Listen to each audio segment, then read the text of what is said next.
Sophie-Marie Laroui, comédienne d'immense talent, autrice, meilleure amie, donc extraordinaire. Dit que je fais des super tartes. Et elle fait des très bonnes flamencuches. Océan, réalisateur, acteur, metteur en scène, seul enseigniste. Sophie-Marie qui a aussi fait le mythique podcast À bientôt de te revoir. Océan qui a une verve incroyable puisqu'il a aussi fait l'excellent seul en scène Chaton Violent qui a joué à guichet fermé pendant des mois.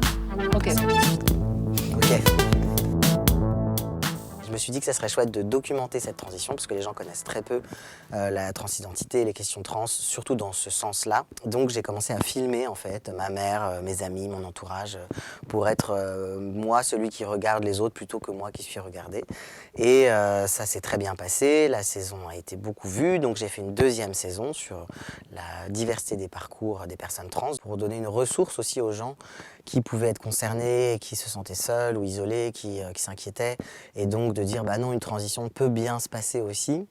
Et ça peut être joyeux et chouette. Et je savais que moi, dans mon cas, ça serait joyeux parce que tu étais là déjà. Et puis plein d'autres gens chouettes. Bah oui, là, parce que tu étais entourée. Et puis surtout que tu étais au clair avec toi. Et qu'en effet, c'était pas dramatique ou même une surprise. Le fait d'être une personnalité publique, eh ben, ça me permet de montrer, que ça peut bien se passer, que les doutes ou les interrogations ou les craintes de ton entourage peuvent être calmées, apaisées, et que ça peut être au final un document très joyeux. La suite, c'était de donner de la visibilité aux gens qui n'en ont pas, parce que toutes les personnes que j'ai été filmées, qui ont qui subissent deux discriminations à la fois et qui du coup ça fait une autre discrimination dans ces cas-là un peu particulières. Des personnes qui avaient été en prison en tant que personnes trans, des personnes qui ont un handicap.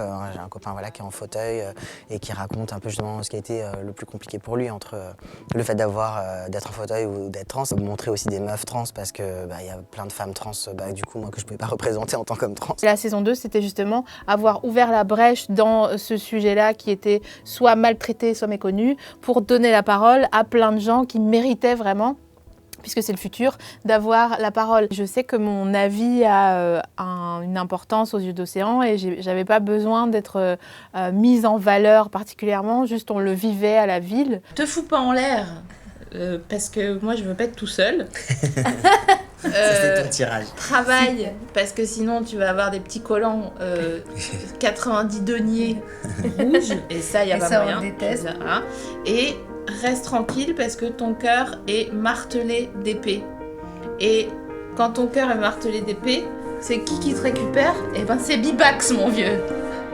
Donc reste tranquille. Je pense que le geste le plus féministe que j'ai fait dans ma vie, ça a été de transitionner. Donc je considère que j'appartiens toujours au grand groupe qu'on appelle des personnes sexisées maintenant, c'est-à-dire qui ont vécu ou qui subissent du sexisme. Le message que j'ai toujours porté, c'est d'encourager les personnes sexisées à se libérer et à pouvoir sortir des normes sans se culpabiliser ou sans penser que c'est moins bien que les autres. Donc je crois que depuis longtemps, le message que je porte, il est profondément féministe. C'est pas un combat, c'est un parcours, c'est un ruisseau.